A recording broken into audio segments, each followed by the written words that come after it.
Masih bersama kami pemirsa di Apa Kabar Indonesia Siang. Pemuda disabilitas IWAS alias Agus menangis histeris karena menolak untuk ditahan di rumah tahanan. Jaksa Negeri Batara memutuskan untuk menahan Agus yang menjadi tersangka pelecehan seksual berantai dengan korban 15 perempuan.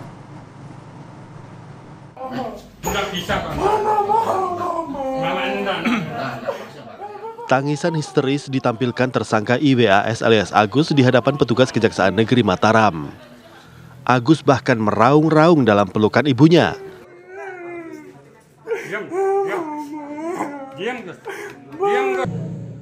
Agus mencoba menolak keputusan tim jaksa untuk masuk rumah tahanan. Pemuda difabel tersebut beralasan akan kesulitan melakukan aktivitas dasar seperti mandi, buang air, dan ganti pakaian. Tersangka IWAS alias Agus akhirnya tetap masuk rumah tahanan di Lapas Kelas 2A Lombok Barat dengan status tahanan titipan Kejari Mataram. Menurut tim jaksa, penahanan tersangka Agus sudah memenuhi unsur objektif dan subjektif hingga cukup alasan untuk mengubah status tahanan rumah menjadi tahanan rutan.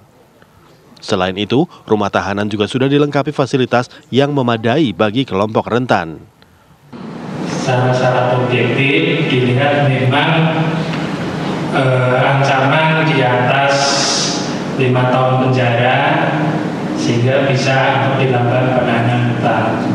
Untuk secara subjektif, jadi yang dipertimbangkan mengingat korban yang dilakukan terdakwa IWAS itu lebih dari 1, dikhawatirkan nanti terdakwa IWAS bisa mengulangi perbuatannya. Di lain pihak, kuasa hukum tersangka IWAS menyebut penahanan Agus telah mengabaikan sejumlah aspek, antara lain proses asesmen yang tidak pernah dilakukan pada kliennya. Nah, itu yang kami sayangkan. Ya, nanti kita lihat saja seperti apa ke depannya. Sebenarnya kami lebih mengapresiasi tindakan dari penyidik kepolisian, ya, Polda NTB yang memberikan status tahanan rumah. Ya, kalau tahanan rutan, asesmen terhadap Agus belum dilakukan. IWAS alias Agus akan menjalani penahanan dalam 20 hari mendatang sebelum menjalani proses peradilan. Dari Mataram, Nusa Tenggara Barat, Herman Zuhdi, TV One mengabarkan.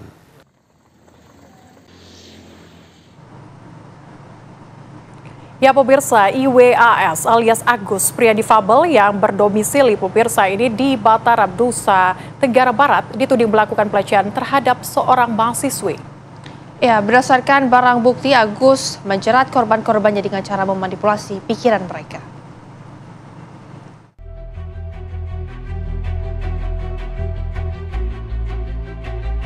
IWAS alias Agus, pria difabel yang berdomisili di Mataram, Nusa Tenggara Barat ini dituding melakukan pemerkosaan terhadap seorang mahasiswi.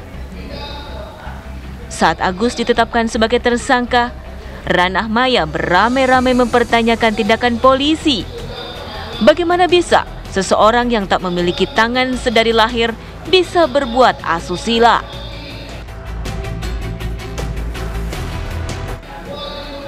Namun, lambat laun, satu persatu, korban memberanikan diri mengajukan laporan. Setidaknya, sudah ada 15 korban yang mengadu. 2 diantaranya masih di bawah umur. Agus menjerat korban-korbannya dengan cara memanipulasi pikiran mereka. Kapanpun kamu ketemu kamu bisa tapi jangan kamu buat dirimu yang tidak setengah percaya, sedikit percaya. Itu pikiranmu sekarang. Pelaku yang mendekati korban dan cepat merekam melalui handphone korban. Karena diletakkan di bawah, tidak nampak gambarnya, yang hanya nampak suara. Hal ini sudah kita lakukan uji forensik digital. Kita minta bantuan dari IT, dari Pinsus untuk mengangkat video ini untuk dijadikan salah satu bukti pendukung bahwa korban ataupun pelaku ini memang benar ada interaksi dan ada kalimat-kalimat yang memanipulatif, ada kalimat-kalimat yang memanfaatkan kelemahan korban. Ini yang kami akan dalami.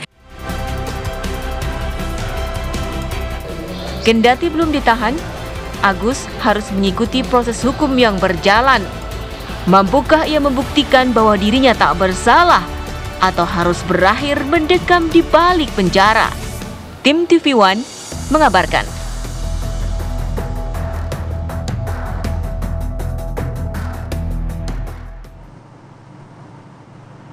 Ya pemirsa, untuk mengetahui bagaimana perkembangan terbaru dari kasus dugaan pelecehan yang dilakukan Agus, pria difabel dari Mataram, saat ini kita sudah tersambung bersama dengan Bapak Irwan selaku Asisten Pidana Umum Kejati NTB. Selamat siang, Pak. Selamat siang, Mbak Raina, Mbak Celia. Iya, baik Pak. Ini kami ingin tahu perkembangan kasus dari IWAS. Iya, baik Pak. Bisa didengar suara kami? Siap. Jadi bisa begini, Mbak, jelas, Pak? untuk baik. perkembangan terakhir. Baik. Ya. Sudah jelas, Mbak? Sudah, Pak. Untuk silakan perkembangan dilanjutkan. terakhir, Mbak. Halo? Untuk perkembangan terakhir, Mbak. Perkembangan terakhir kasus hari IWAS ini, Pak. Perkara IWAS hari ini kita limpahkan ke Pengadilan Negeri Mataram, Mbak. Jadi biar lebih cepat nanti hasil kepastian hukumnya, hari ini sudah kita limpahkan ke Pengadilan Negeri Kota Mataram. Selanjutnya tinggal kita menunggu penetapan hari sidang dari Pengadilan Negeri, Mbak. Begitu, Mbak. Baik. Pak Irwan, ini kan sudah P21, artinya berkas-berkas ini sudah lengkap. Begitu ya, Pak, ya? Dan juga apa kemudian yang menjadi poin utama dari kasus Agus ini, Pak? Jadi setelah dipelajari oleh JPU, Mbak, jadi syarat material formil sudah terpenuhi. Kemudian dalam berkas itu alat bukti, jadi ada saksi, ada 15, Mbak, saksi, kemudian ada surat yaitu berupa visum et reparatum, kemudian juga ada alat bukti ahli, Mbak. Di sini ahli ada 4, Mbak. Jadi dari ahli visum, dokter visum, kemudian psikolog, kemudian psikolog kriminal, sama yang terakhir ahli hukum pidana, Mbak. Kemudian satu lagi alat bukti, yaitu ada perekaman elektronik. Jadi kami juga merekam secara elektronik para korban perbuatan terdakwa, Mbak. Begitu, Mbak. Baik, Pak Irwan, tapi saat ini tersangka apakah sudah ditahan oleh pihak kejaksaan, Pak? Siap, jadi kemarin, Mbak, tanggal 9, kemarin siang, ada proses pelimpahan tersangka dan barang bukti dari penyidik Polda NTB. Kemudian setelah diteliti oleh jaksa penuntut umumnya, Mbak, kemudian kita melakukan penahanan rutan. Nah, perkembangan terakhir, Mbak, si terdakwa IWAS ini sudah barusan tadi saya dapat konfirmasi dari rekan-rekan yang di lapangan. Jadi terdakwa IWAS ini sudah bisa menyesuaikan diri dengan kondisi di lapas, Mbak. Begitu, Mbak, perkembangan terakhir, Mbak. Baik, Pak Irwan, kalau sudah ditahan, bagaimana kemudian dengan kesehariannya, siapa pendampingannya? Karena kita ketahui bahwa pelaku atau terduga pelaku ini adalah, tersangka ini, Pak, adalah penyandang disabilitas. Apa kemudian disiapkan oleh Kejari terkait dengan hal ini? Jadi, Mbak, jadi sebelum proses tahap 2, kami penuntut umum bersama penyidik dan dari disabilitas, Mbak, Komite Disabilitas Daerah sempat mengontrol atau mengecek kondisi sel, Mbak. Jadi di sana memang selnya bisa juga adaptif dengan penyandang disabilitas, Mbak. Jadi memang sudah siap di sana. Kemudian di sana juga ada pendamping, Mbak. Jadi Agus terdakwa IWAS selama di lapas, di sana juga ada pendampingnya, Mbak. Juga ada pendamping kesehatan juga yang akan mengikuti perkembangan kesehatan terdakwa, Mbak. Begitu, Mbak.